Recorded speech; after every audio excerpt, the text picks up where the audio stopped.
দেশের রাজনৈতিক পট পরিবর্তনের পর এখন সরব অবস্থানে বিএনপি। দলটির ভারপ্রাপ্ত চেয়ারম্যান তারেক রহমানের নির্দেশে দেশব্যাপী বিভিন্ন কার্যক্রম চালাচ্ছে নেতাকর্মীরা।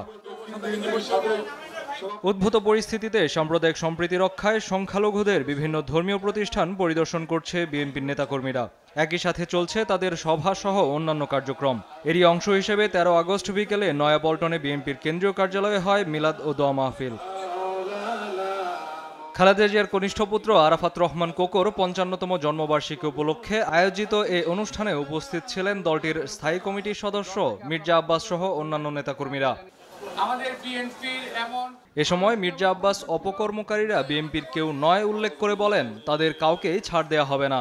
আপনাদের নামে কিছু কিছু সন্ত্রাসী সারা বাংলাদেশে এমন অপকর্ম করতেছে যেটা বদনাম বিএনপি এখানে আসতেছে, অথচ তারা কেউ বিএনপি করে না। তারা মনে প্রাণে বিএনপি করে না। যারা বিএনপি করে তারা এই দেশের মানুষকে রক্ষা কবচ হিসেবে কাজ করছে। বিএনপির সন্তান, বিএনপির ছেলেরা, খালেদা সন্তান, খালেদা সন্তানেরা কখনো অপকর্ম করতে পারে না। এই কথাটি মাথায় রাখবেন। কেউ যদি কোনো রকম মাতাব্বরি করতে চান, যদি আমার কানে আসে, আল্লাহর কসম করে বলছি তাকে ওখানে ছাড়া হবে না। অন্যদিকে বিকেলে বাসাবো বৌদ্ধ মন্দির পরিদর্শন করে বিএনপি নেতা ইশরাক হোসেন বলেন, জনগণের প্রয়োজনে সবসময় পাশে থাকবে তার দল।